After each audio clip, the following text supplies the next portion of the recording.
museum, one of the first things you'll see is this frightening little shadow doll, made of bird feathers and real human teeth. The Warrens' son-in-law and current proprietor of the museum, Tony Spera, offers a bit of insight on the doll, saying it was originally acquired at an antique shop, where it was being sold, and the owners of the shop, being none the wiser of the doll's evil, had it for sale. That's totally on the antique shop owners though. You come into possession of a doll made of bird feathers and human teeth, your first instinct should be to bury it with some rosaries, not stick a price tag on it, but I digress. The doll's curse works by taking a photograph of the doll, and when it develops, writing the curse you'd like to inflict and sending it to your victim. The person who then opens the envelope and sees the doll in the photograph will invite the curse into your home. The real question I have about the shadow doll is, do you think it is jealous that it's not the most famous haunted doll in the Warrens' collection? I know I'd probably have a hard time sitting next to Annabelle all day while everyone comes to gawk at my movie star sister. No wonder the doll is cursing people.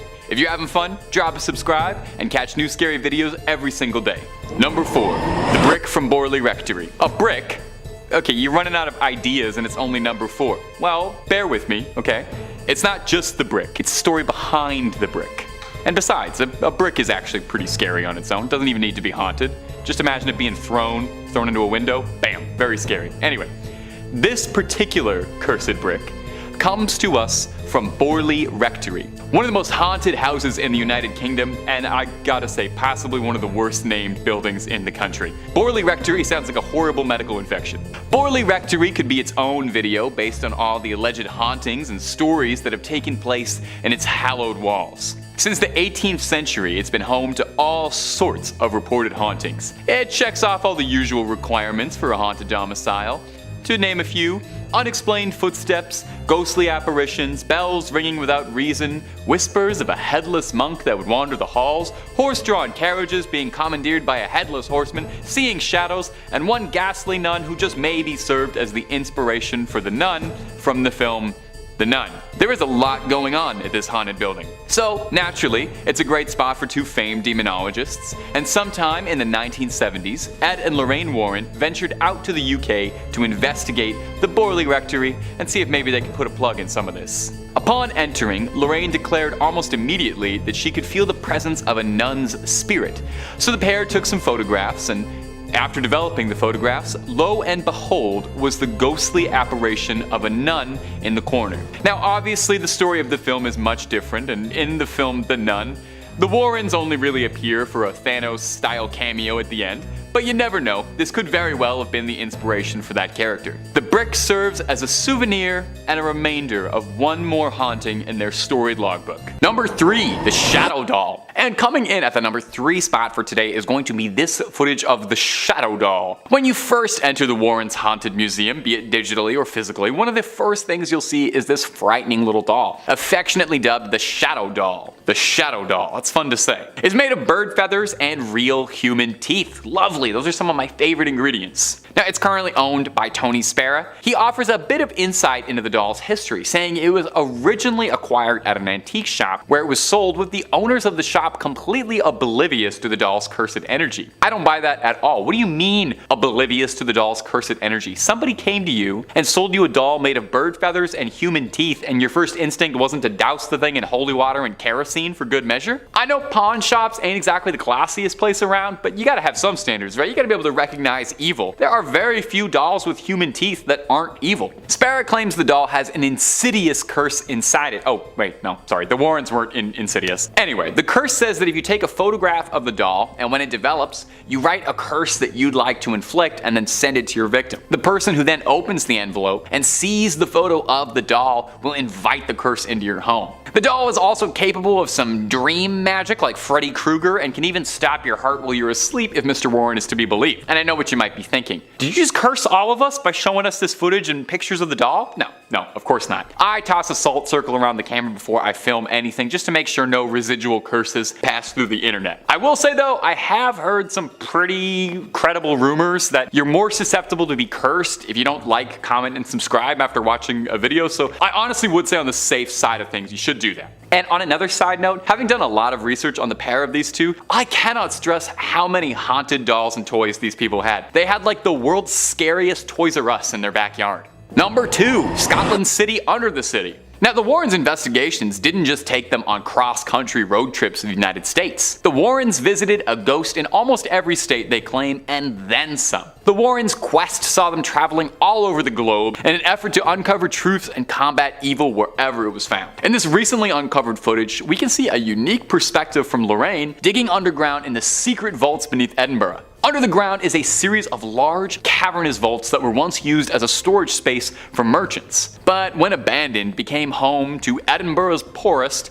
who began to make it their dwellings. Probably a real nice space, you know, no daylight, musty air, thriving rodent population, but you know what? For the right price, I would probably go for it. It's probably better than most apartments in Toronto. Because of this, the vaults were the perfect place to conduct a little nefarious business that aren't quite fit to discuss on YouTube, but naughty stuff, just know that. It's believed that two of Edinburgh's most prolific criminals hid bodies here before taking them to medical schools to sell off. Having known this, with this context, it's absolutely no surprise that people believe the vaults to be haunted and claim that they feel watched or touched when walking through them. So, if there's something weird going on, the Warrens follow. This one's actually pretty cool footage, I gotta admit. It's first person, making you feel like you're exploring the subterranean depths with her. She's being guided by an old Scotsman who seems to know the tunnels pretty well, and I gotta say, if I ever take a tour of an underground vault, this is exactly who I would like to be taking me, and an old Scottish man. That's the most appropriate and trustworthy way to go ghost hunting. Now, they didn't find anything on this particular investigation, but while in there, Lorraine does claim that she can feel something communicating with her.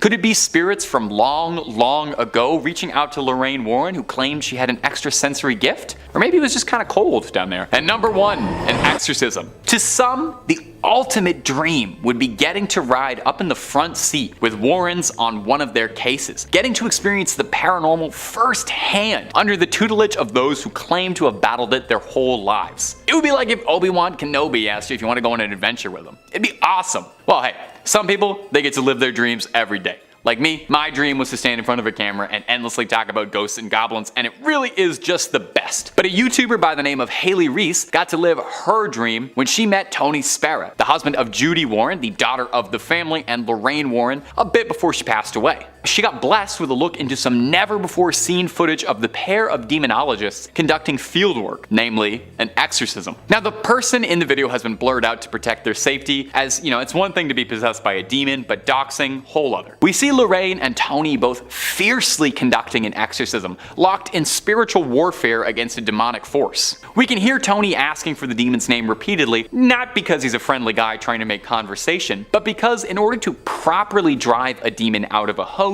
you need to know its name. The name said, Beelzebub. Now, there is a little bit of a discrepancy whether or not Beelzebub and the devil are considered different entities, really depending on what book and depending on who you ask. Sometimes they are, sometimes they aren't. Either way, it's very bad news to have inside of you. Worst part is apparently that wasn't even the only demon inside there. It was like a clown car of demons inside one guy. Not enough room. Luckily, the pair was able to get all of the demons outside of them and banish them away. Does anyone wonder, does it leave like a weird taste in your mouth after you've had demonic possession? I feel like there's an aftertaste, you know? I definitely feel like I would need to brush my teeth afterwards, I think. In fifth place, we have a cursed wallet. So this tale begins in October of 1972 when an officer at the United States Military Academy contacted the Warrens a day before they were scheduled to present a lecture to the cadets there, informing them that a curious security problem had arisen and, could they possibly help? Now, obviously they said yes, or else we wouldn't be talking right now.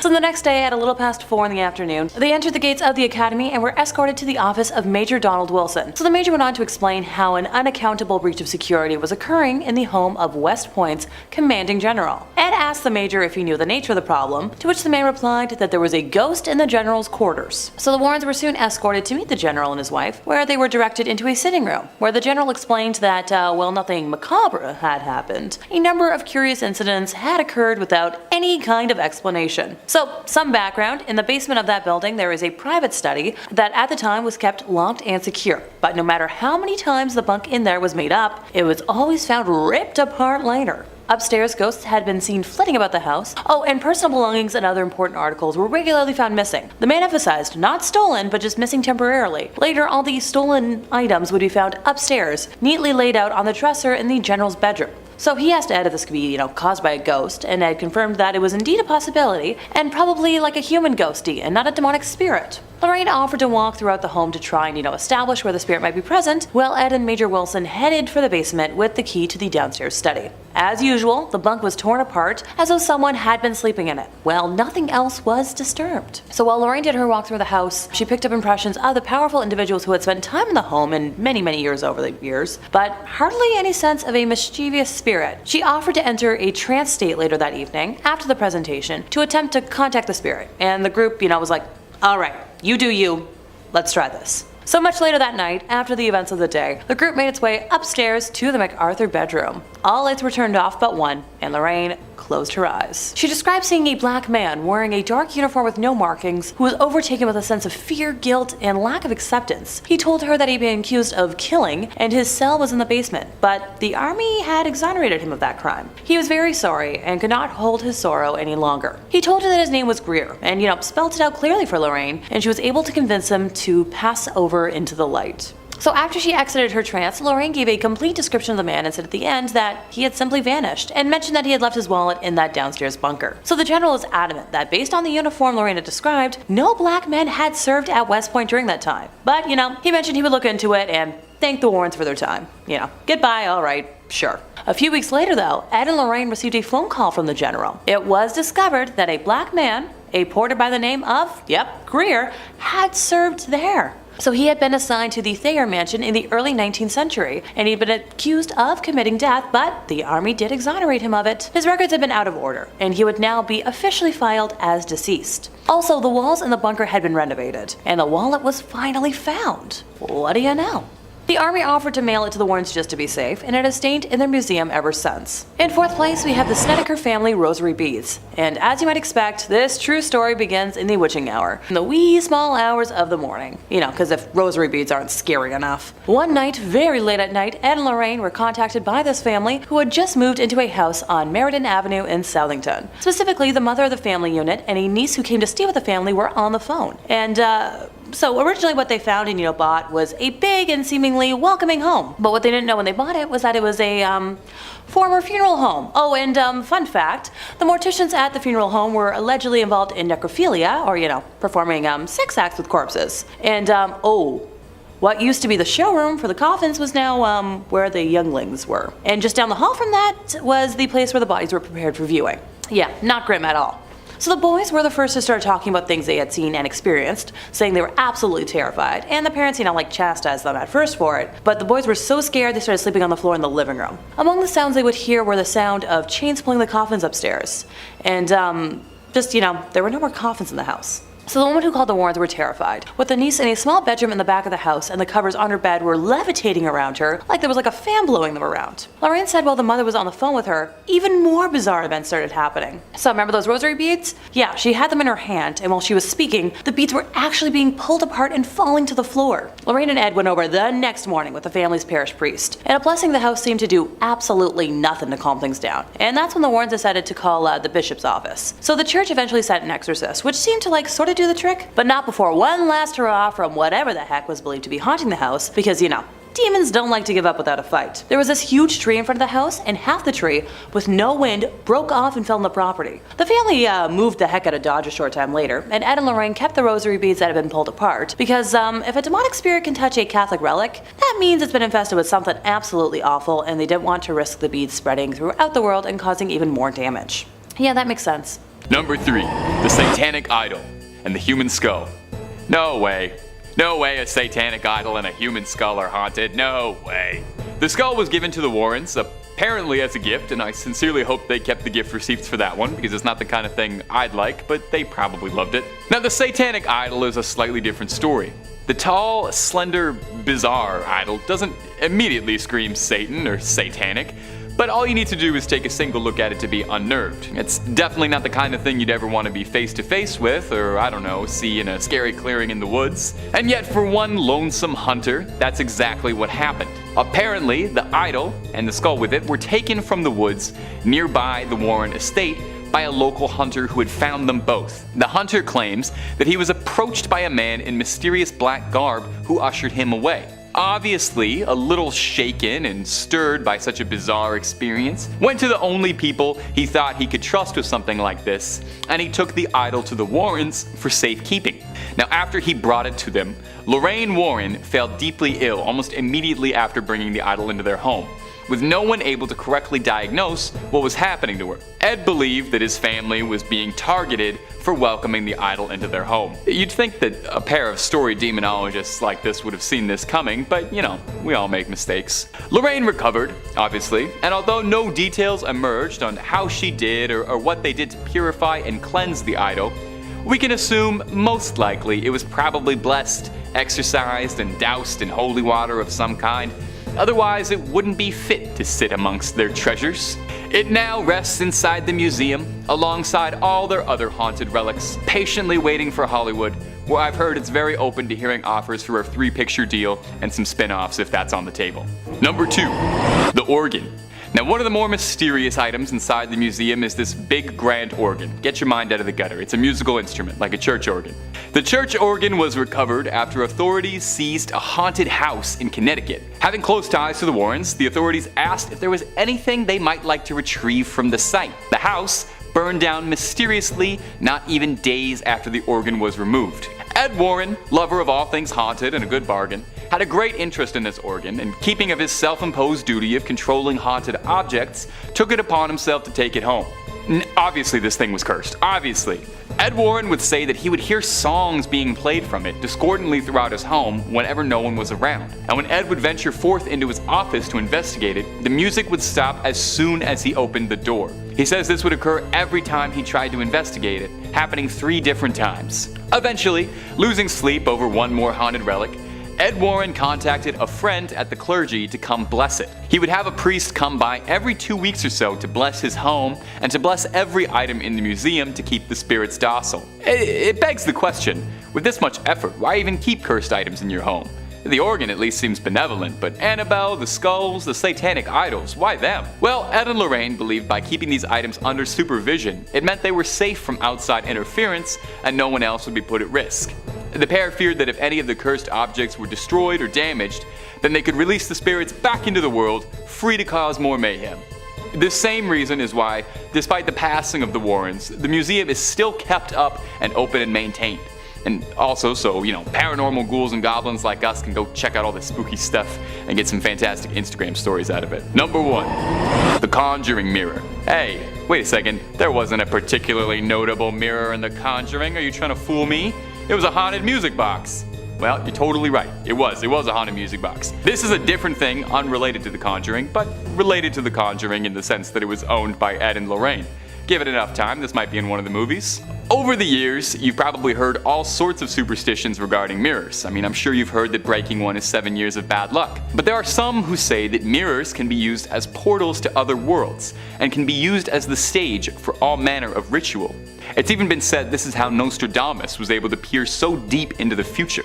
This desire caught the attention of one Stephen Zellner, a Connecticut native who wanted to try a little soothsaying of his own. He acquired the mirror and performed a ritual on the art of kleptomancy, dangling the mirror from a thread into a pool of water, where supposedly, if performed correctly, you'll be able to see visions in the reflections below. Well, as the story goes, for Zellner, it worked, and he saw brief glimpses of his future, but didn't see the spirits that had been kept inside the mirror which he invited into his home, wreaking all manner of havoc on him. Doors would slam shut, drawers would fly open, objects would be hurled across the room, the poltergeist classics.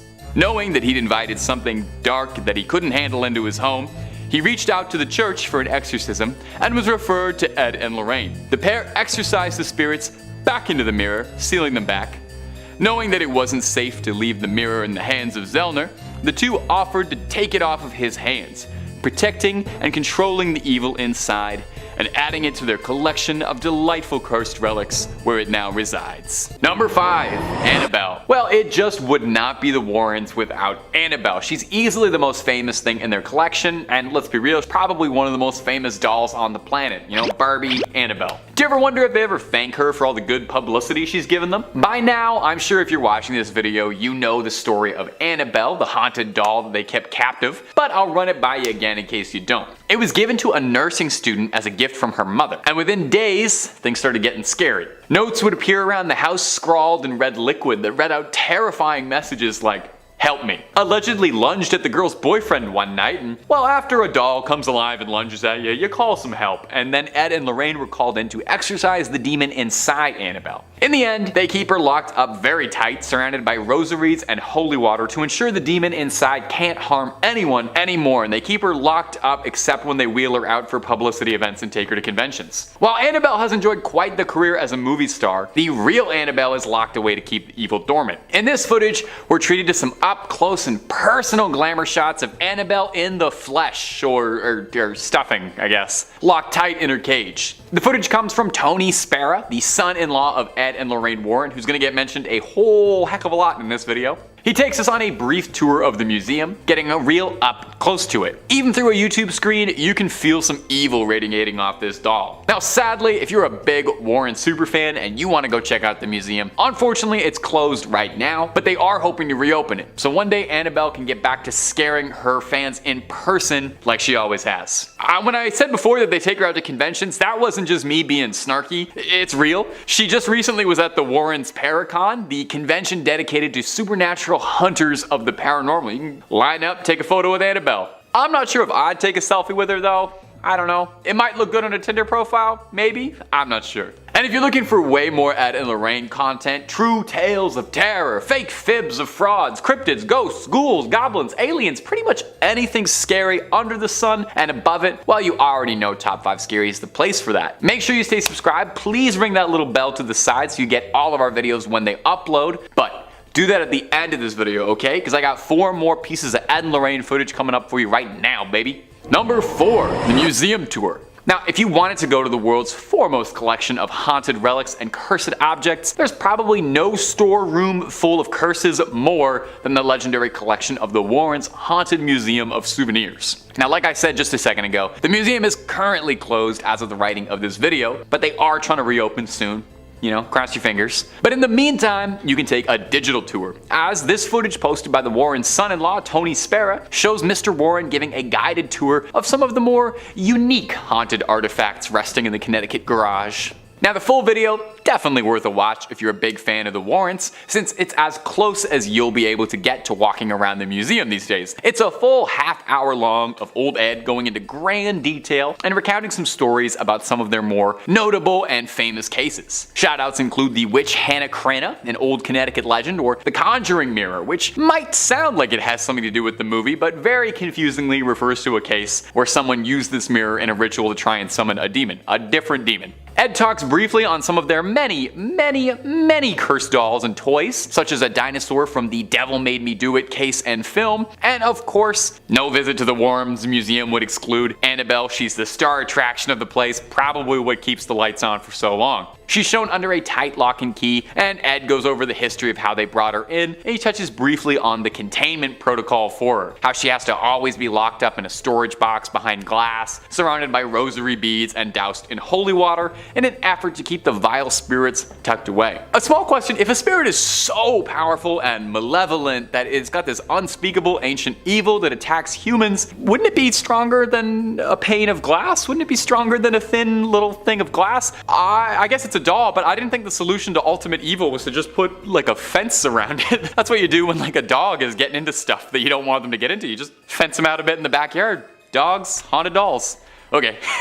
In third place, we have a long black spike. So what appears to the innocent eye is like nothing but like a fence stake, perhaps left over from a construction project of sorts, actually holds a history of sadness and evildoing. Being the oldest item listed today, its history dates back to its use in like the 1700s. While the name of the witch it belonged to has been lost to time, the spike was originally used in a black mass ritual in an attempt to summon Satan himself to this world. The witch we're speaking of had attempted to curse the stake over the course of her pregnancy, hoping that it would become strong enough to take the soul of her womb in exchange for the devil. During the ritual, she plunged the stake into the flesh as sacrifice, but while it strengthened her relationship with Satan, it did not succeed in bringing him to earth. The stake was passed down as a family heirloom, bringing a feeling of longing and sadness to any that held it until it was finally acquired by the Warrens. Knowing that the museum is technically closed, I worry if any vandals break in, the damage they could do with something that looks so unassuming, but it's so dangerous.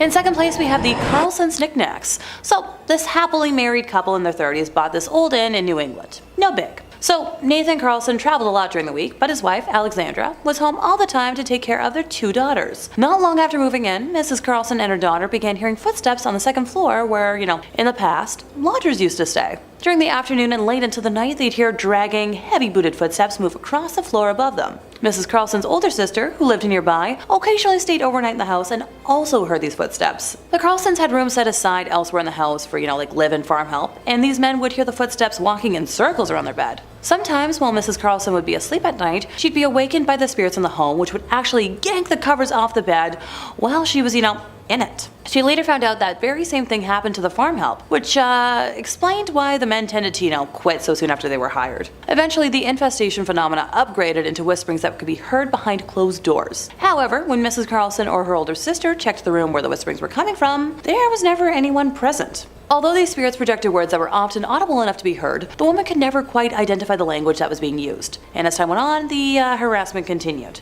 After the missus would straighten up the house, knickknacks and other little items would never be quite where she left them.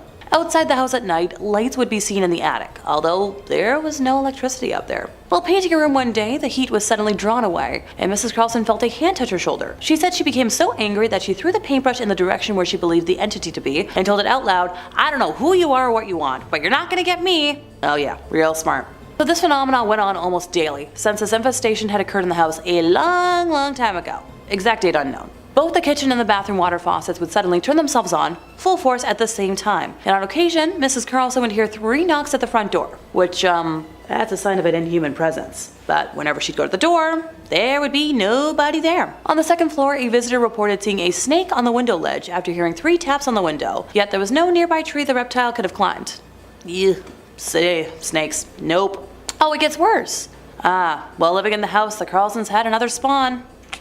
And one night, while the missus was watching television in the living room, she suddenly heard a tremendous, powerful explosion. When she jumped up to check, thinking the furnace had kaboomed, she found the door to the infant's room violently torn open. Objects were still swinging and vibrating, and the temperature in the nursery was equal to a meat locker. Although the spirits in the home had evidently tried to kill the youngling, the little one managed to live through the experience. Thank goodness. However, when the spawn reached 3 years of age, Mrs. Carlson was walking past him as he played with some knickknacks from the living room, when he suddenly let go with a loud shriek saying, "You stepped on Beatrice!" So Mrs. Carlson put down the laundry she'd been carrying and asked, "Who?" To which he responded that Beatrice was his friend who told him what to do. Mrs. Carlson then told her son to ask Beatrice who she was, and after a pause he replied that Beatrice had told him to tell her that she's a witch. So the mom took away the items the boy was playing with and almost sent him into hysterics in the process. She tossed him into a basket in her bedroom closet, somewhere the boy was forbidden to go without her permission, and didn't really think about it until later that night when she was in bed by herself and saw a large black form in the room with her. She described the entity as being,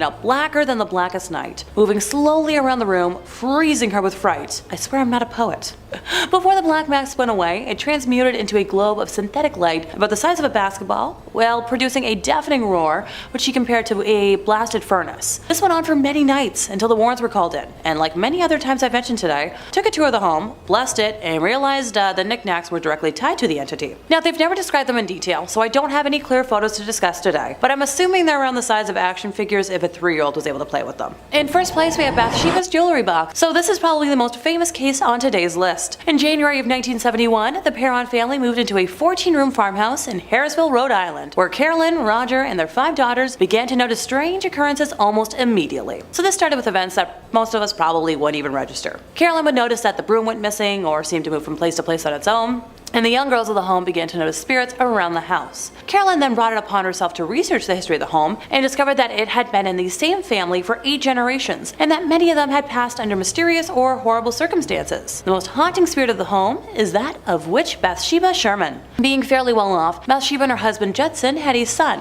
Herbert, born when Bathsheba was about 37 years old. And while the couple gave birth to 3 others, they were unable to survive past the age of 7. One of the passings of a neighbor's ward in her care drew public attention during a post-mortem examination, when it was determined that the fatal wound was caused by a large sewing needle that had been impaled at the base of the skull. It's believed Bathsheba took offense to Carolyn moving into what she considered her home and wanted to take back that control. So the most notable incident overall was one afternoon when Carolyn said that she had been lying on the sofa and out of nowhere felt a piercing type of pain in her calf, and then the muscle began to spasm. And upon examination, she noticed a puddle of redness at the point of impact. She checked for bees or anything else that could have caused the puncture in her leg, but found nothing. In her daughter's book, Andrea Perron describes the wound as perfectly circular, as if a large sewing needle had impaled her skin. Now, if I were to summarize the entire hell the Perron family endured for the decade they lived in what they referred to as the Old Arnold Estate, we'd be here for an hour. But during one of the last instances, the Warrens were called in to help the ailing family, and they removed a box from the home after thoroughly blessing it, believing that it was acting as a conduit for Bathsheba's demonic energy to affect the home, this being the jewelry box. In 5th place, we're starting with a lesser-known artifact from the Warrens' home. What appears to the innocent eye as nothing but a long black spike, perhaps left over from a construction project of sorts, holds a history of sadness and evil doing. Being the oldest item listed today, its history dates back to its use in the 1700s. While the name of the witch it belonged to has been lost to time, spike was originally used in a black mass ritual in an attempt to summon Satan himself to this world. The witch we're speaking of had attempted to curse the stake over the course of her pregnancy, hoping that it would become strong enough to take the soul of her womb in exchange for the devil. During the ritual, she plunged the stake into the flesh as sacrifice, but while it strengthened her relationship with Satan, it did not succeed in bringing him to earth. The stake was passed down as a family heirloom, bringing a feeling of longing and sadness to any that held it, until it was finally acquired by the Warrens. Moving along to 4th place, we're discussing the only item on this list that's made its way to Hollywood: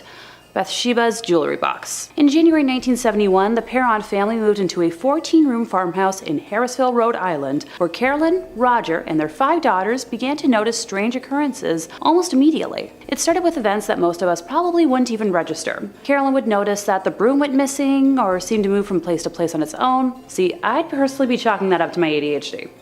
2 young girls of the home began to notice spirits around the house. Carolyn then brought it upon herself to research the history of the home and discovered that it had been in the same family for 8 generations, and that many of them had passed under mysterious or horrible circumstances. The most haunting spirit in the home is that of the witch, Bathsheba Sherman. Fairly well off, Bathsheba and her husband Judson had a son, Herbert L. Sherman, born when Bathsheba was approximately 37 years old. While the couple gave birth to 3 others, they were unable to survive past the age of 7. One of the passings of a neighbor's child in her care drew public attention during a post-mortem examination, when it was determined that the fatal wound was caused by a large sewing needle that had been impaled at the base of the skull. It's believed that Bathsheba took offense to Carolyn moving into what she considered her home and wanted to take back that control. The most notable incident being one afternoon when Carolyn said that she had been lying on the sofa and out of nowhere felt a piercing type of pain in her calf, and then the muscle began to spasm. Upon examination, she noticed a puddle of blood at the point of impact. She checked for bees or anything else that could have caused the puncture in her leg, but found nothing. In her daughter's book, Andrea Perron described the wound as perfectly circle, as if a large sewing needle had impaled her skin. Now, if I were to summarize the entire hell the Perron family endured for the decade that they lived in what they refer to as the Old Arnold Estate, we'd be here for an hour.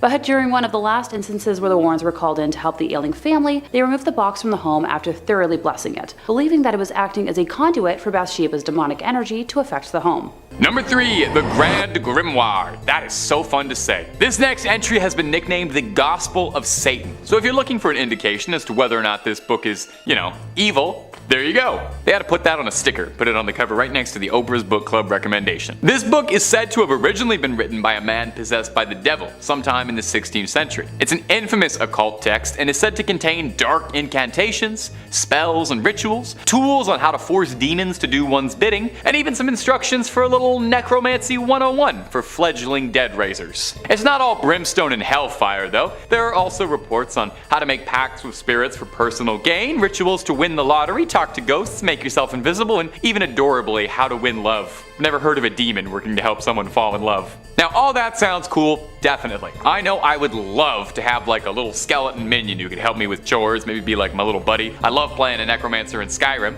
but these things don't really work out if you don't know what you're doing. Take a look at Full Metal Alchemist, that didn't work, they didn't know what they were doing. Even opening this book is considered equivalent to selling your soul to the devil. As soon as you crack the spine, it's like signing the contract. Because of the book's nefarious reputation, the original copy of the manuscript has been sealed away inside the Vatican's secret archives, and not currently available to the public. So I don't think whatever they're listing on Amazon as the Grand Grimoire for $10 is the real Grand Grimoire. Number 2, the Voynich manuscript. The Voynich manuscript has got to be one of my favorite stories of a mysterious manuscript ever. I guess that's why I put it at number 2. Unlike a lot of entries on this list, it's actually very easy to come across a digital copy of the Voynich manuscript. It's available to read online. The only trouble is reading it honestly probably won't do you a lick of good, since it's written in a language no one has ever heard of and there's no record of it ever having existed. Yale University has the entire thing up and available online if you're feeling confident enough that you can take a crack at it and feel like banging your head against a brick wall for a few hours. The book is a handwritten, hand-illustrated codex of 240 pages of pure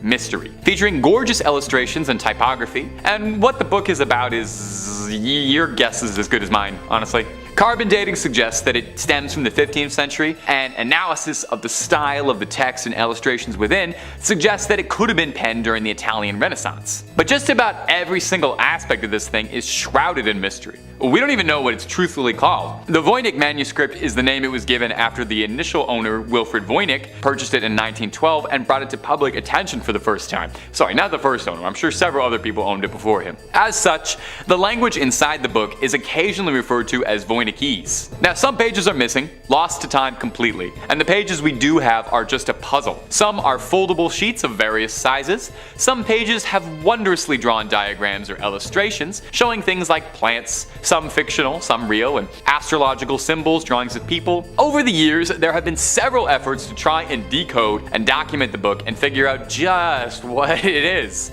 A prevailing theory, admittedly a boring one, is that it's a guide to botany written in a mysterious script, a forgotten language, an uncrackable code, an incredibly convoluted hoax. Of course, with any good mystery, there are some wild theories. Some say the Voynich manuscript could be written from an extraterrestrial gifted to humanity, or written in demonic script perhaps, or that biblical language that we were mentioning in the book Soyga a few points ago. Like I said, it's available online, so I leave this up to you. If you manage to crack it, let us know down below in the comments. We're all clamoring for it. And number 1, the Codex Gigas. When it comes to cursed and demonic books, the Codex Gigas is one of the biggest ones around. Like, literally. Codex Gigas translates to giant book, which isn't exactly a scary name. When you see the size of this behemoth, it starts to make a little bit more sense. This thing is massive.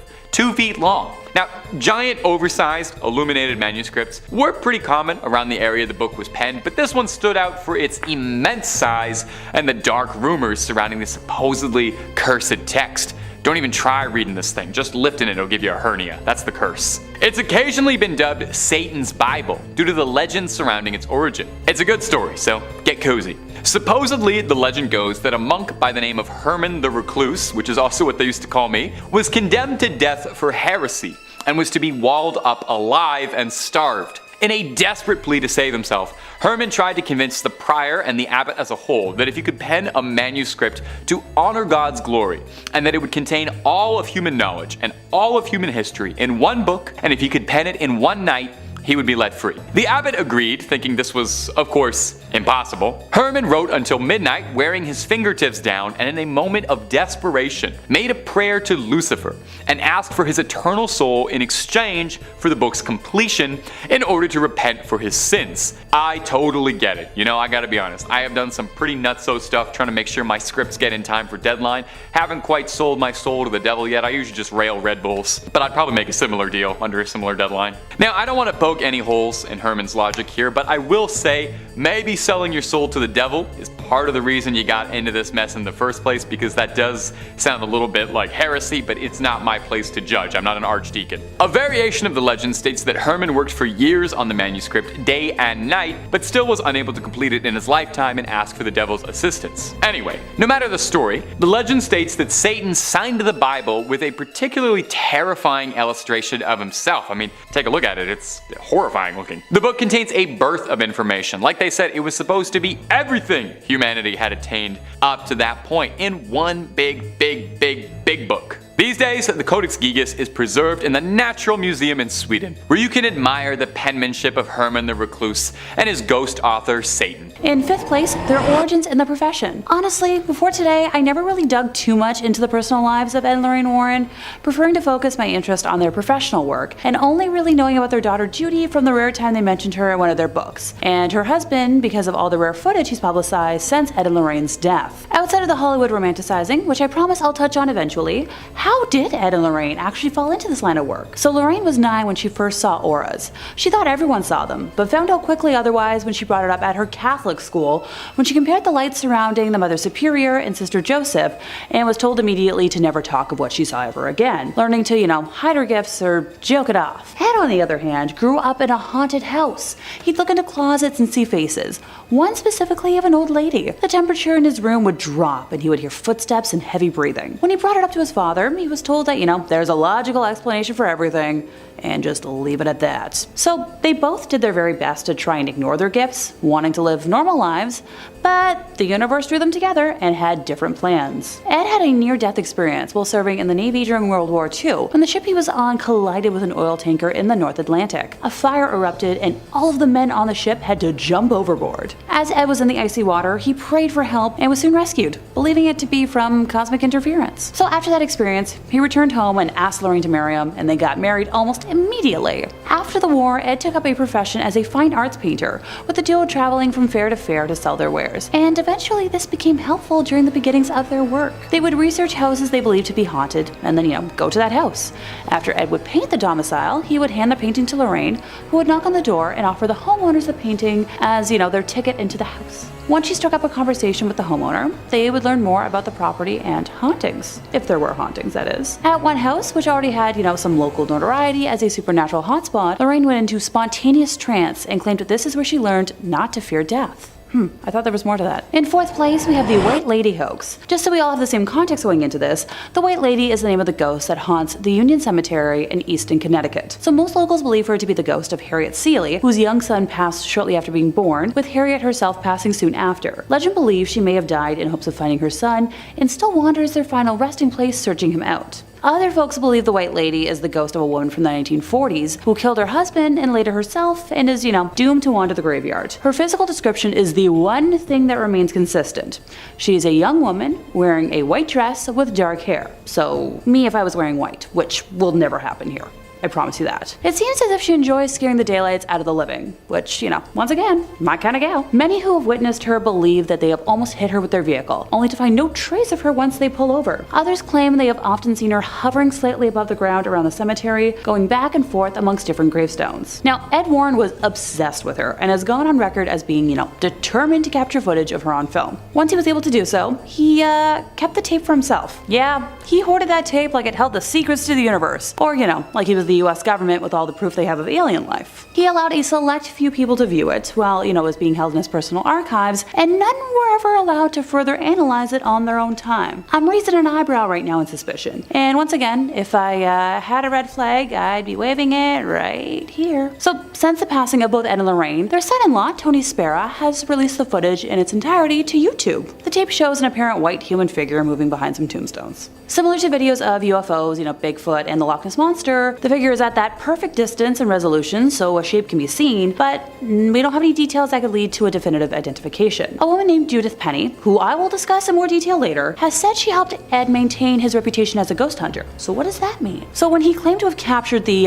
White Lady on tape in the summer of 1990, after camping out in the graveyard for a week, allegedly, Judith was the mystical being spotted on tape, masking herself with a white sheet. Moving on to our 3rd place, we have the Conjuring mirror. Unlike the last artifact on our list, this has nothing to do with the Hollywood franchise. Originally belonging to a 45-year-old New Jersey man named Oliver Birnbaum, it was used to practice a medieval ritual known as speculum, or mirror magic. He performed a lengthy incantation ritual known as a conjuring formula, inviting the spirit world to assist him in manipulating the future. In the beginning, Oliver saw very little in the mirror, other than the movement of blurred forms or quick little incidents that meant nothing to him. But the more he concentrated his attention into the mirror, mirror, the more control Oliver gained, and ergo, the more he could see. After performing this ritual obsessively for many months, he got to the point where all he had to do was state what he wanted to see and the desired image would appear, eventually being able to tune into the future whenever he wanted. He gained the ability to project people he didn't like into the mirror, singling them out for punishment or revenge. The unknowing victim would be shown in a future situation, and Oliver would will misfortune to that person, being able to see his justice occur in the mirror just the way he planned it. And while this sounds like a fun projection of one's imagination, these malicious acts would actually be carried out by inhuman spirits. In order to make a victim fall down the stairs, a spirit would either momentarily disorient the person, apport some grease on a step, or go so far as to give the victim a psychokinetic push. Eventually, Oliver neglected the part of the ritual where he had to give homage to Satan, and as a result, the evil he proposed for others began to occur to him, along with the spirits that he turned loose on his enemies, now infesting his own home instead. After about a week of torture, this man was so terrified that he called a prominent Catholic official and begged him to send a demonologist to his house. When the Warrens arrived at the address, they met a man frightened out of his wits, and rightfully so. Doors were opening and closing by themselves. Every minute, something would crash and break or bounce off a wall and smash. Ed was able to reverse the ritual originally enacted by Oliver and bless the house, stopping the disturbance. As the Warrens were about to depart, Oliver insisted that they take the mirror with them, and the 5-foot-tall antique now lives in their museum. In second place, we have the black lace veil. Now, while I obviously love the idea of a cute gothy aesthetic, this is anything but. After one of their public lectures, Ed was conversing with a couple that had been in the audience, where the boy introduced himself as Alan and explained that he'd brought his girlfriend Lonnie to the lecture because he suspected that she'd been overtaken by some occult influence. He explained that when his girlfriend became angry, her features would change into something resembling a wolf, and then the voice of a different person would speak from inside of her. When Lorraine walked over to join the group, Lonnie experienced an episode of instantaneous possession and lurched out in an attempt to attack Lorraine. This incident terrified everyone in the vicinity, with the Warrens ending the audience chat session immediately, before Ed escorted the couple to an offstage room while Lorraine stayed outside. In the backstage room, the girl was fully under possession, breathing heavily, and her facial features had transformed into the wolf-like appearance the boy had talked about. After about 10 minutes, the possession passed. Lonnie was lucid enough to explain dealing with memory loss, along with losing hours and days of her life over the last 3 months, a symptom that is common in possession. She went on to share her background. She was a girl wealthy enough to buy whatever she wanted, but money can't always buy love. Originally, her now boyfriend Alan had refused all of her advances and bribery attempts at becoming hers, and she had resorted to visiting a store prominent in selling tools to help with witchcraft, purchasing there a book on the black arts, and later that night performing a ritual for acquiring lovers. This ritual involved, you guessed it, the black lace veil, on top of which she placed a crown of goat horns before renouncing God and her baptism, along with swearing allegiance to Satan, finishing the ritual by washing down the vow with a cup of animal life force. You know, simple stuff. About a month after Lonnie performed the ritual, Alan began paying her the attention she craved, making her entitled world perfect. What she hadn't counted on, however, was that she was in debt to the demonic, having given them permission to enter her life. Ed knew immediately that Lonnie would have to undergo an exorcism as soon as possible and made contact with a priest the next morning, who was able to come and assist with the procedure. Upon arrival, the priest insisted on testing the spirit. He instructed Lonnie to close her eyes and slowly count to 20, while his assistant stood behind her and placed a cross 6 inches behind her head. The entity possessing the girl suddenly went wild, screaming, "Take it away! It burns! Take it away!" During the exorcism, it kept screaming, she's mine, her soul is mine," in reference to Lonnie. It was eventually separated from Lonnie, but just before it departed, the thing vowed it would return to another. The Warrens brought the black lace veil, goat horns, cup, and the Conjuring book home with them so she would be safe from repossession. But the tale of the veil doesn't end here. Ed received a phone call one day from a man named John Rand, who wanted him to meet his daughter Charlene, who he explained possessed a natural knowledge of what he took to be witchcraft. When she stared at people, even when they weren't aware of it, she'd fill their mind with inhuman terror. John called Ed specifically because Charlene was manifesting different personalities, some male, some female, and some that couldn't even be called human, but all making extremely threatening statements to John and his wife. Upon bringing Charlene to various doctors and clergymen, they recommended John be put in contact with Ed, and Ed agreed to have the girl and her father visit his home the next weekend. When Ed attempted to shake Charlene's hand upon meeting her, she backed away and stared distressfully at him, keeping track of every move he made. His attempts to question her resulted in no-end answers, and her eyes began to wander about the room in boredom. When they landed on the black veil, Charlene jumped up, grabbed the veil, and clutched it to her chest. Her features immediately began to transform into those of a wild, sneering creature distinct from this otherwise attractive attractive girl. Ed drew 2 vials of water to himself, one unblessed, the other blessed by an exorcist, and moved away from what was no longer Charlene, but an inhuman spirit, a lesser devil of hell. Horrid moaning and various animal sounds came from the girl as Ed blessed her, banishing the demon away for now a second time. These items have since been locked away in the museum. And finally, in first place, we have the Ouija board recovered from the Donovan household. 15-year-old Patty Donovan came across the Ouija board and decided to use it to find a friend. From the first yes in response to her queries, Patty was hooked. She spent months falling in love with a spirit she believed to be in love with her, telling it intimacies about her everyday life. After about a year of telling all of her secrets to the board, Patty had become emotionally dependent on the spirit, asking it one night to reveal her future. During the very long session, it laid out a scenario of Patty's life for the next 6 years, providing specific details, right down to the date of the birth of her first child and the fact that she would have a total of 3 children by 1978. All information that would eventually prove true. Being as dependent as she was, on the evening of March 2nd, Patty now pleaded for the spirit to manifest. The next morning, Theodore Donovan found the spark plug wires pulled out of his car, the rubber hoses unfastened, and the fan belt cut out when he was attempting to start his vehicle. Not much later, Patty attempted to start her car. It was discovered later that the internal engine had been completely disassembled. That week, other incidents of apparent vandalism occurred around the Donovan house. Foundation shrubs were yanked out of the ground, roots and all. On the roof, a 6-foot cast iron pipe, which held electrical wires, was found bent at a 90-degree angle. On Friday, March 8th, Ted marked 1 flat on the kitchen calendar. No sooner did Patty get her car back from the shop than one of her other tires lost air. The next day, Saturday, her father made the same entry on the calendar, although this time it seemed the tire had been cut with a knife. In the meantime, Patty could no longer raise her invisible boyfriend on the Ouija board. Night after night, she tried to communicate, but the planchette would simply slide over to goodbye. She had no idea that her ethereal beau had actually manifested, in the form of a supernatural vandal. By the second week of March, material damage to the house and cars had become so troublesome that Ted had complained to the police. When they arrived, he pointed out the destruction done to the garden plants and shrubs, the exterior of the house, and the apparent intrusion into a locked garage to puncture the tires and tear engines apart. Before leaving, the policemen assured Ted that they'd keep an eye on the property during night patrols. Later that second week, after work, Ted and his wife Ellen were sitting in the kitchen with their son Brian when all 3 heard something smash against a wall somewhere inside the house. Cautiously moving to investigate, they found a gaping 18-inch hole in the plasterboard wall in Brian's room. Just as upsetting was the fact that the jagged edges of the plasterboard were pointing inwards, with the blow coming from inside the walls. Listening in the dark that night, Ted heard the sound of a board being pried loose, but after checking the entire house thoroughly, found no loose boards. The house was further plagued by loud noises every night that only escalated in frequency and volume, along with further unexplainable damage to the walls. On April 1st, furniture began to levitate, with a 250-pound dresser flinging its contents while flying erratically. Rocks had also begun to rain from the sky, pelting only the Donovan house, which the police bore witness to. Ted eventually broke down at work and explained the horror of his to his supervisor, who urged him to reach out to the Warrens. Ted instead tried moving his family into a hotel at first, and the spirits followed the family there, destroying the room and making so much noise that the family was thrown out of the hotel and forced to return home. Finally contacting Ed and Lorraine, they arrived in Maine as quickly as they were able to, finding the home in complete disarray. Lorraine said nothing, although at the time she sensed in the home the presence of entities so numerous and threatening that she had to fight with herself to keep from going back outside.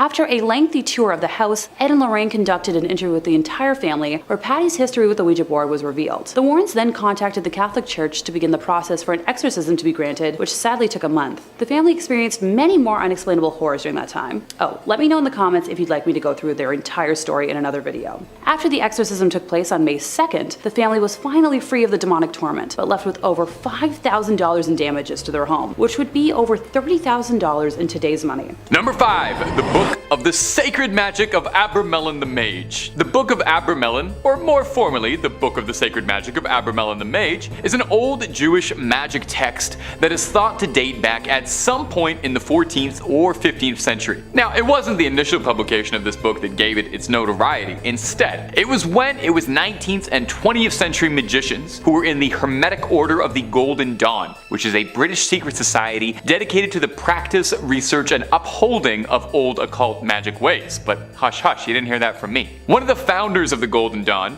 SLM Mathers, created the first ever English translation of the book in the 1890s, drawing from a previously established 17th century French translation. Now, Mathers' translation quickly became the definite magic text of the 19th century, eventually helping inspire Aleister Crowley to inspire his system of magic, the legendary occultist and fixture of one of the best Ozzy Osbourne songs ever. That solo still goes, man. Now, Now there's all kinds of spells and magic inside this text. Some real highlights include spells on how to conjure somebody and turn them into a donkey, how to summon a monkey to do your bidding, that sounds great, and how to bring forth spirits to fetch you goods. The big key point in this text, however, is an epic, multi-month spanning ritual that, if performed correctly, will allow the sorcerer to commune with their own guardian angel. The book theorizes that everyone has a guardian angel and that they are another part of their essence, a spiritual other half of yourself. The ritual involves, I don't know how to say this politely. You have to,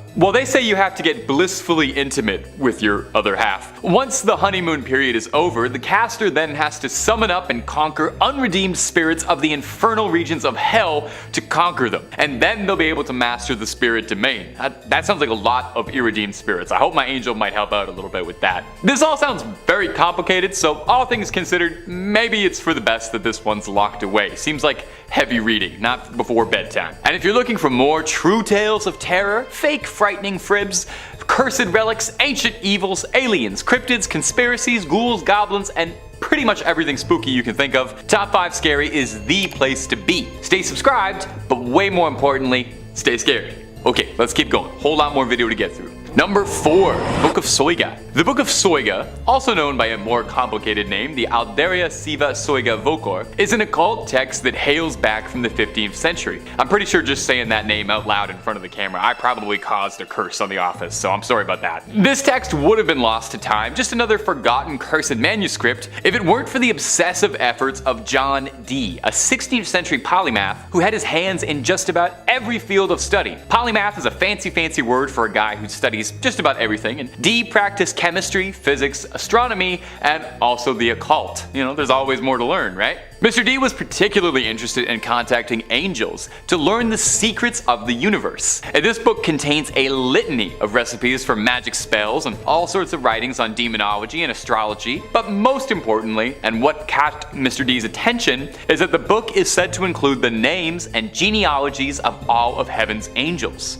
Dee believed that the book contained an ancient divine message written in a language spoken to by Adam, the true unspoiled word of God. That's a pretty big statement. Now, much like the Voynich manuscript, which I'll mention a little later in the video, so put a pin in that for now, it had 36 cryptic tables that remained undeciphered for centuries. Dee attempted at one point to crack the code with the help of a mystic who convinced Dee that he could channel the angels for him. Dee allegedly was so desperate to unlock the contents of this book that when his mystic told him it was part of the ritual that he be allowed a night with John Dee's wife, he agreed. That's the oldest trick in the book, man. The old "I'll let you talk to angels if I can go out with your wife" gamble. Ugh, can't believe you fell for it. Dee's wife would end up birthing a son, Theodore Dee, the fatherhood of which was disputed, to say the least. John Dee was never able to crack the code in his lifetime and decipher the Book of Soyga, and perhaps for the best, as it was said he was warned that man was never meant to uncover those secrets, and that knowledge would end his life. The book is now said to reside in the British Library, although digital copies are available. Read it at your own risk, and if somebody says they can translate it for you, just make sure you really read everything on the fine print in the contract before you sign that, okay? Just looking out for you. In third place, we have Catholicism as an undercurrent.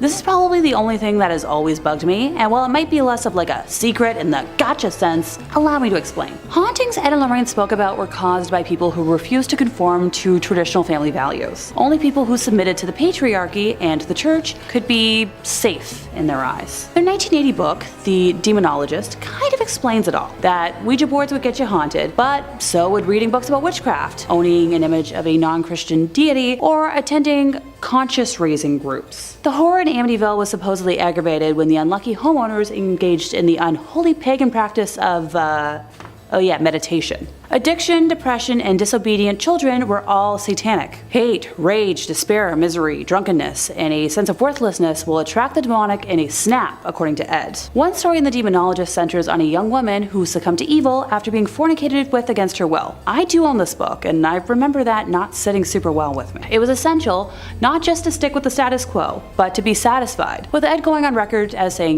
that a happy home is one's best defense, and even the most powerful exorcism will be effective only if you keep up an emotional atmosphere that does not attract such entities. And while I do believe this to an extent, not so far as Ed does. That atmosphere would involve going to church, by the way, saying that once a week was a good start. Yeah, I don't go to church. When you really think about it, the Warrens' entire basis of work kind of relied on victim blaming, evil that could, only happen to people who were already evil themselves. So personally, I don't agree with this whatsoever. Bad things do happen to good people, and not just because they don't follow Catholicism doesn't make someone evil. If you don't see what I'm seeing, allow another quote from Ed to help clarify things. People who do negative or patently unnatural things are essentially doing the devil's work for him and actually attract negative spirits to their side. Ed Warren was the homophobic brand of Catholic. Yes, I'm fully aware that not all Catholics observe this, and while most do not, Ed fell under that specific strain that sadly does. As a queer gal who didn't fully learn this until today, it kind of broke my heart that people who were so open to helping others and the unknown could be so close-minded. In second place, we have fraudulent items in the museum. So Ed and Lorraine were investigating numerous cases from the 1950s until they passed, right? And they founded like a whole society devoted to the research and investigation of the paranormal in 1952. Not to forget their entire museum attached to their home dedicated to objects from their cases. So, explain to me how their website only has 10 public case files, and why so much from the museum looks like leftovers from a spirit Halloween. Doesn't anyone else find it pretty suspicious that we only get details from their really big news cases, while artifacts from other lesser cases are barely a footnote and have no story or witnesses attached? So in one corner of the Warrens Occult Museum is the skin of a tiger that is said to have killed 33 people in India while possessed by a demonic spirit. But yet, when I try to research this were-tiger, I find no account of any reportings in history about such a case, outside of, their quotes, or any offers from Ed and Lorraine to go into detail about any events leading to how it came into their possession. Seriously, take a look at some of this stuff. Given what I know about modern day Satanism, that idol looks like a papier-mâché alien mock-up. Well, most folks who practice Satanism don't actually pray to any sort of idol, or to the devil himself. But sure, for a moment I'll pretend like that's real and move on to the, black magic skull, which just looks like a cheap haunted house prop for a glow-in-the-dark room. Ditto for the, chilling masks. You know what, actually that's a lie. I've seen cosplayers make better masks. I'm not going to even try to rationalize the skull with horns or the recreation of the Witch of Monroe. Y'all don't need to see me fuming right now. In first place, their personal life. So if you watch the film franchise, you'd think Ed and Lorraine had a pretty ideal, wholesome, perfect Americana family style life. But the reality isn't so shiny or pure, despite what, they preach all the time. In the early 1960s, Ed Warren initiated a relationship with an underage woman with Lorraine's knowledge. Ed was in his mid-30s when he met Judith, who was exactly half his age. Yucky. Having not yet gained enough fame as a self-trained demonologist to pay the bills, Ed was working as a city bus driver in Monroe, Connecticut, while Judith was a student at Central High School in the nearby town of Bridgeport, who, conveniently rode his bus route. The two began an amorous relationship, according to a legal declaration from Judith in November of 2014. Heck, by 1963, she had moved into the Warrens' home, and for the next 40 years, she had a sexual relationship with Ed with Lorraine's knowledge. That same year, Judith was arrested after someone reported her relationship with Ed to local police, because, busybodies everywhere. And she spent a night in the North End prison in Bridgeport, while police tried to persuade her to sign a statement admitting to the affair. After she refused to cooperate, she was ordered by the court to report to a delinquent youth office for the next month. So, Ed, being the great guy he was, picked her up from school every week and drove her to the mandated meetings. Judith claimed that Ed told her many times that she was the love of his life. The Warrens explained her presence in the home as a niece or a poor girl who they had taken in out of charity and who helped them with office tasks. And she was mentioned in a lot of their books as being, their secretary, most notably in The Demonologist, which I've already quoted a couple times today. What do you know? I own a copy. In May of 1978, while in her 30s, Judith became pregnant with Ed's child,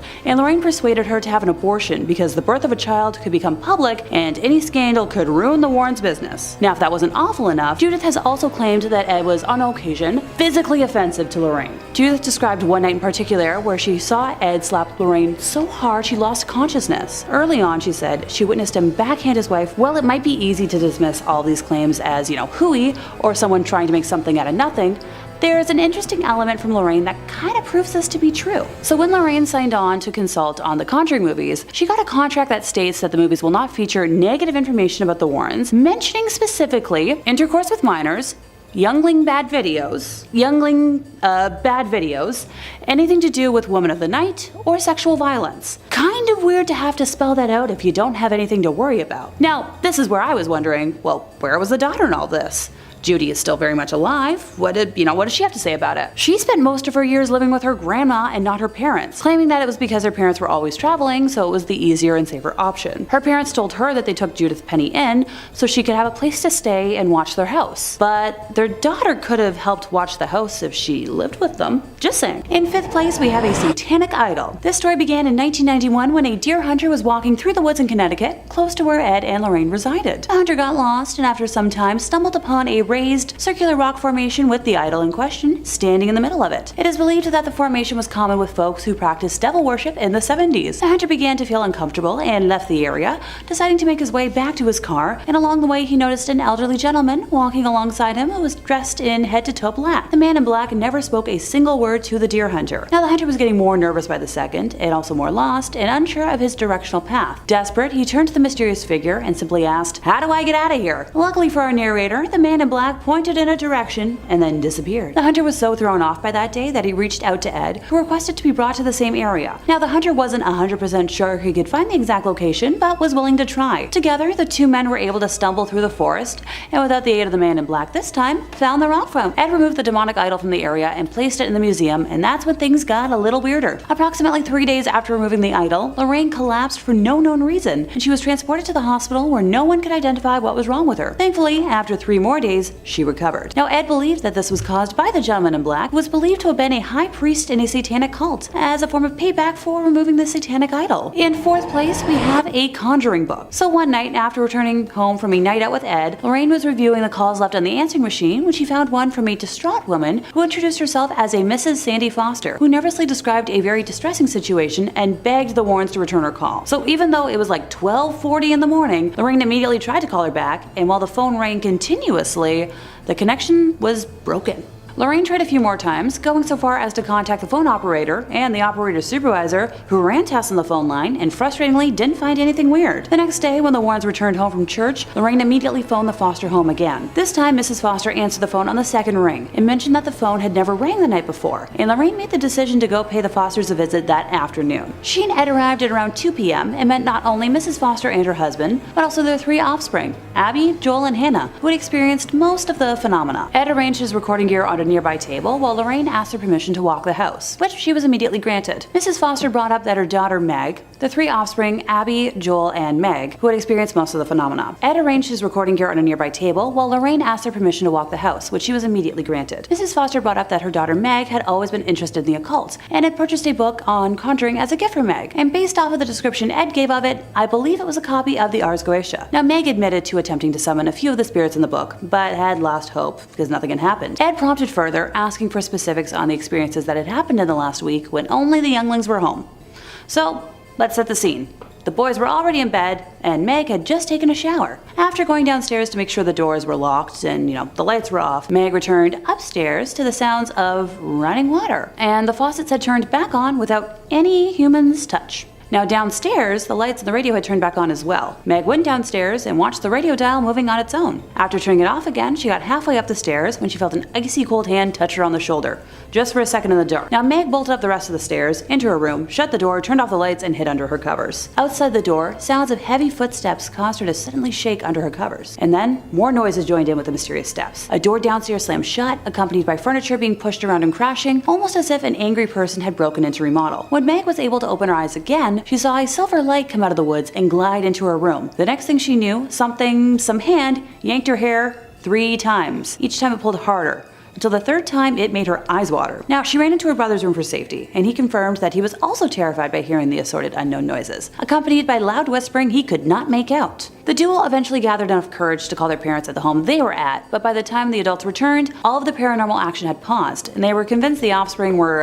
making it up. On the second occasion, everything that happened was almost the same as the first, but this time they involved the family dog, who was snarling at something that no one could see. Now, Joel remembered it as strange because the dog was deaf and could barely hear noise. bodies. So when the wards were hiding in a bedroom on this occasion, instead of a silver figure, they saw a dark purplish cloud that they were unable to look at directly. So Lorraine at this point had returned and reported that she had experienced an inhuman presence throughout the home and asked Meg if she possessed, black conjuring candles in her room. And when she responded yes, Ed told the family that he and Lorraine can handle everything, but they should maybe head out for a drive while it was happening, for safety. Ed and Lorraine got to work the moment the Fosters left, determined to discover the true nature of the spirit's presence in order to dispel it. For provocation purposes, Ed used a crucifix and holy water, scattering the water at all 4 points of the cellar floor, and saying aloud, "In the name of Jesus Christ, I command all spirits, whether human or diabolical, to leave this dwelling and never return." On the first floor, Ed repeated the same procedure in each of the rooms. This process, known to any exorcist as binding, requires the infesting spirit to either show itself or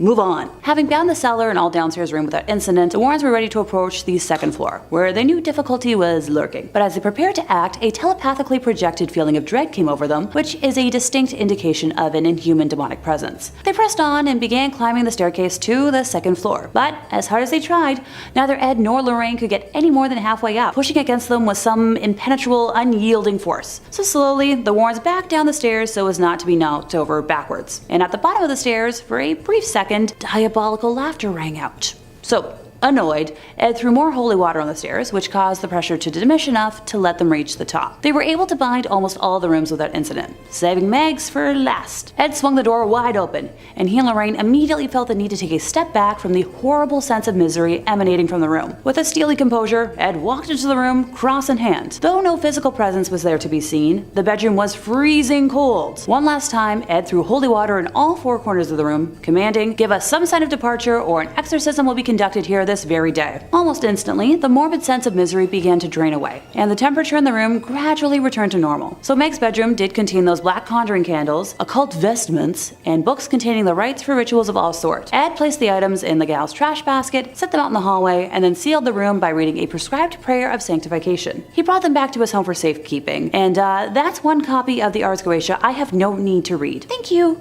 See? I've told y'all, don't summon beings. Number 3, driveway alien. Ed and Lorraine Warren got involved in all sorts of things. It's said that they've tussled with vampires, with werewolves. Now, we don't have it on 100% authority that they ever encountered aliens, but they definitely could have. They researched everything. So let's take a look at this weird video of what looks to be a visitor from another world touching down on the driveway. You wouldn't expect aliens to make first contact in Colorado, but hey, here we are. In this video, we can see a really scrawny little creature walking up and down Vivian Gomez's driveway. The creature had people talking because, well, take a look at it. Just what is it? It almost looks like it's got giant ears flopping around when it moves, and I'm not gonna lie to you, it reminds me a lot of Dobby from Harry Potter, so maybe he just got a sock and he's just celebrating his happiness and he's excited to be free. The woman whose driveway caught the security footage, one Vivian Gomez, had this to offer when she posted it on Facebook. So I woke up on Sunday morning and saw this on my camera, and I'm trying to figure out what the heck. First, I saw the shadow walking from my front door, then I saw this thing.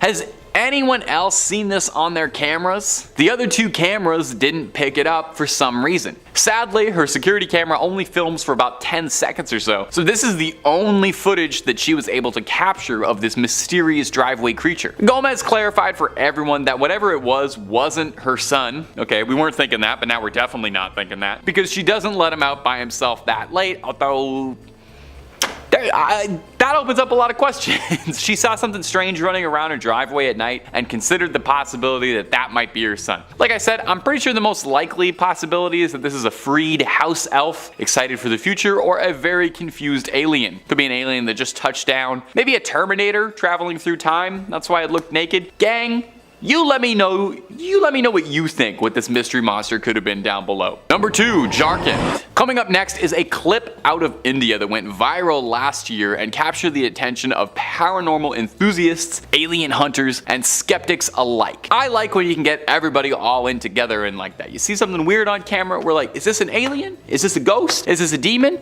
I'm not sure, but let's all take a look at it. A strange humanoid-like figure was spotted walking across the road in India, confusing everybody. Whatever it was filmed walking alone steadily on a bridge at night in Jharkhand in eastern India, staggering around through the night. Now the thing looks human, and my brain initially is like, yeah, that's a human. But the more you look at it, the more you start to wonder if maybe, just maybe, this might have crawled out of something. This creature is gangly, and it has these long arms and long pale white skin and very skinny, and it looks like something out of Silent Hill. Motorcyclists were swerving out of the way of this figure, which stops and stares at them for a bit before continuing to stroll onwards. Now naturally, this got people talking, because it's not every day you see a terrifying pale figure like that. More than a few people suggested that it could be an alien walking around the streets at night, explaining why it seems so confused. Others suggested that it could be a ghost, which would be pretty spooky. I would say it does seem like it's physically present. It seems like it's physically on the road, so I'm not 100% that it's a ghost. And finally, there's the realists, who have suggested that this could just be someone who had a long night and is lost and on all the substances right now, just trying to get a good night's sleep. As far as I know, no one has cracked this case, certainly not Ed and Lorraine Warren, so we may never have a satisfying answer. And number 1, the Buddhist exorcism. It wasn't just the United States where Ed and Lorraine Warren worked on their cases. If there was a call for it, the Warrens would do their best to answer. Plus, I don't know, I feel like if you only hunt ghosts in one country, then you're missing out on just so many good demons and ghosts out there. If you're a fan of the channel, and I hope you are, then you know by now just how many amazing, interesting regional monsters, myths, and cryptids there are all over the world. You could spend your whole life battling demons, but have you ever gone toe to toe with an Oni or a yokai, something like that? Well, maybe that's why the Warrens decided to take a trip out to Japan in the early 2000s. Maybe they wanted a vacation and a change of pace, or maybe they were looking to challenge themselves. They set out to Japan to investigate these allegedly haunted tunnels, where a number of people were reported to have died in. Ed was a World War II Navy veteran and had spent a lot of time around Japan and was fascinated in their culture and the things that he had seen while stationed there. Of course, hardly a vacation, because while they were there, they were asked to participate in a Buddhist exorcism of a young woman named Teresa who'd become the unwilling host to a litany of demons. They were aided by a group of Buddhists during the exorcism, which is probably a change of pace from their usual ordained Catholic ministers. In the clip, we can hear Lorraine doing her level best to try and cast the evil out of the young girl's body. The clip is a bit hard to watch, and that's coming from someone who watches ghost videos literally every single day of his life. You're watching someone writhe around screaming in what looks like agony.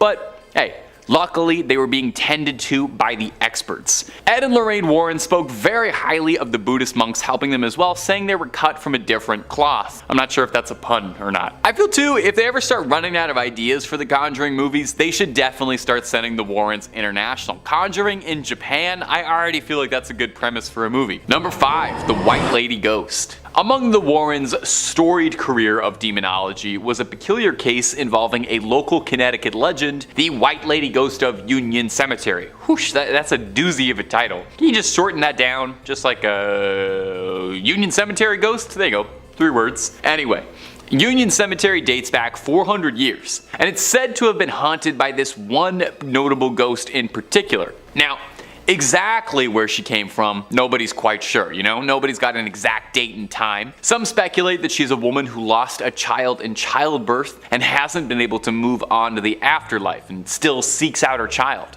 Others speculate that she's a ghost of a victim who was dumped into a sinkhole near the cemetery and is unable to move on while the crime goes unpunished. The fact that we don't even know her name, I'm sure that's probably bothering her somewhat too. The only things anyone can agree on is that those who say they've seen her claim that she's dressed in a bright white nightgown and has her head and face concealed with a white bonnet. A particularly good ghost story says that in the late 90s, a firefighter responding to a call nearby to the cemetery said that a woman in a white dress jumped in front of the truck and landed behind him. When he leapt out of the vehicle, there was no body on the ground but a dent in the hood. So naturally, such a popular ghost would have to catch the attention of Connecticut locals Ed and Lorraine Warren, and this rare footage is Ed filming the cemetery looking for proof of the White Lady. We'll play some of it for you now, and you can try and make out what's happening. It won't be the easiest. Ed Warren claims you can see the ghost walking behind in the shadows and turning to look at him. Now, Ed Ed Warren said that this evidence was so important it had to be locked away to be studied by the New England Society of Paranormal Research, but not to burst anyone's bubbles, it kind of looks to me like they locked it away because it's not really that impressive. You let me know if you could see what they were trying to get me to see, because personally I just see some blurry lights in a dark graveyard. But maybe I'm not opening my third eye enough. If you're looking for more ghost videos, stories of the Warrens, hauntings, possessions, exorcisms, and a whole lot more, Top 5 Scary has all of that and then some. So click through, please subscribe, please ring that little bell so you don't miss a single one of our videos, but do that at the end of this video, okay? Because I got 4 more Ed and Lorraine Warren stories coming up for you right now. Number 4, Ed Warren invoking a spirit on camera. Coming up next is this video uploaded by Tony Spera, the Warrens' son-in-law, on his personal YouTube channel. If you're a fan of the Warrens and you're not already, I would recommend subscribing to Tony Spera. He puts all sorts of Warren related clips up on the channel and it's fun. Now, it's hard to say much about this particular video because it was uploaded without a whole lot of context. The video doesn't really mention a date, a location, or a case, or anything else like that. It's a bit troublesome because the Warrens have said to have worked on hundreds of cases over the years, so this could be any one of them, or maybe it's just one of the lesser, less exciting cases that got pushed to the side. They can't all get made into movies, Now, in the video, we can see Ed filming what looks like a fairly normal 70s living room, although the room is definitely haunted. You can tell right away from that liminal yellow wallpaper color. You can hear Ed Warren yelling out the name of Jesus Christ in an attempt to provoke the spirit into appearing. It's said that during an exorcism, to get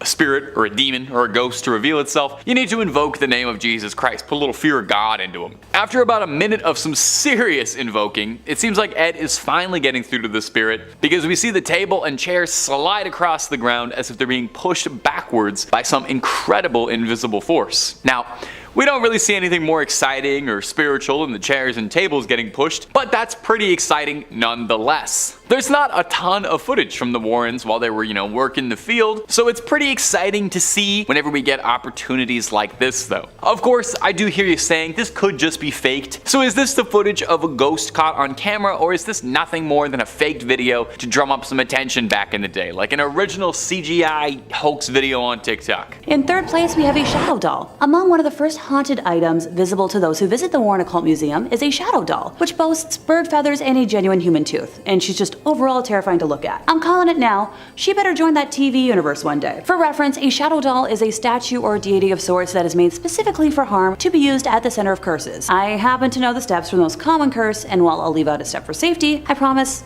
I'll elaborate. Now, the caster would first need to take a picture of the doll, write a curse on the back of the photo, and then send it to whoever the curse is aimed for.